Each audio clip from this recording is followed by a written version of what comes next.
అధికారంలో ఉన్నన్నాళ్లు గిట్టని వారిని వేధించిన మాజీ సీఎం జగన్పై ఎట్టకేలకు కేసు నమోదైంది.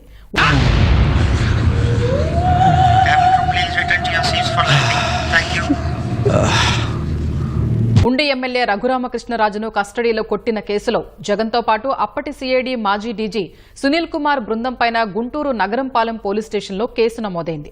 నువ్వేం భయపడకు, నన్నెలాగైనా కాపాడరా. ఏంట్రా ఏదడిగినా అంటావు, నోరు తెరవేంట్రా.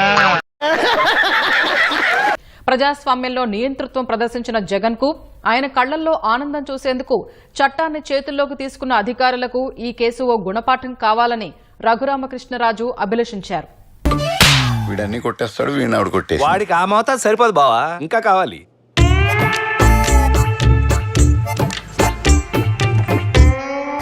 అధికారం కోల్పోయాక మాజీ ముఖ్యమంత్రి జగన్ పై మొదటి కేసు నమోదైంది.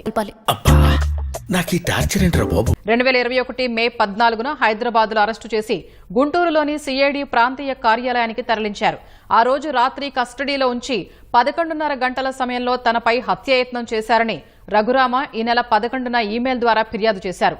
ప్లీజ్ నన్ను వదిలేసి, కావాలంటే నా జేబులో 6 రూపాయలు ఉన్నాయి, తీసుకో. ఇక్కడ ఐపీసీలోని 120B, 166, 167, 197, 307, 326, 465 సహా వివిధ సెక్షన్ల కింద కేసు నమోదు చేసిన నగరంపాలెం పోలీసులు ఇదంతా నేనే చేశానా, లేకపోతే ఇందులో ఎందుకు వస్తాయి? A1 గా అప్పటి CID DG Sunil Kumar, A2 గా ఇంటెలిజెన్స్ డీజీ సీతారామాంజనేయులు, A3 గా జగన్ పేరును పేర్కొన్నారు. మన ఫోటోలు పెట్టుకుని తిరుగుతున్నాడు. అప్పట్లో సిఐడి అదనపు ఎస్పీగా పనిచేసిన విజయ్ పాల్ ను A4 గా చూపించారు.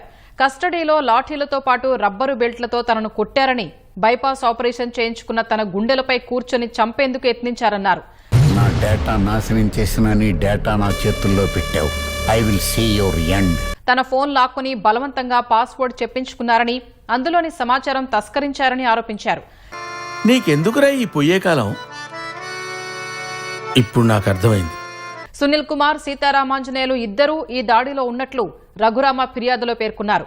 జగన్ ఆదేశాలతోనే దాడి జరిగిందని, ఇప్పుడు వాడు వస్తే ఏం చేద్దాం? ఒరే నన్నపనేని, ఎంజాయ్ చేసే టైంలో ఎంజాయ్ చేయాలరా.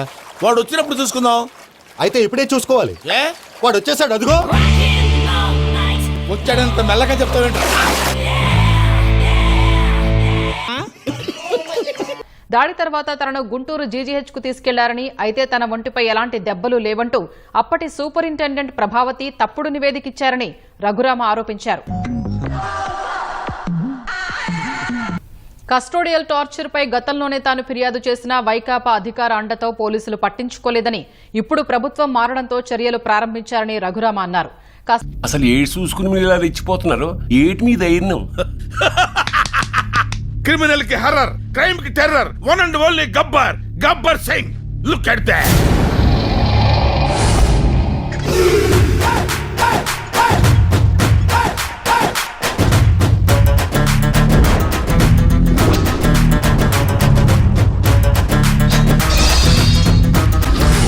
కస్టడీలో కొట్టారనేందుకు తన వద్ద అన్ని రకాల ఆధారాలున్నాయన్న రఘురామ, ఎంతటి వారైనా తప్పు చేస్తే శిక్ష అనుభవించాల్సిందేనని స్పష్టం చేశారు.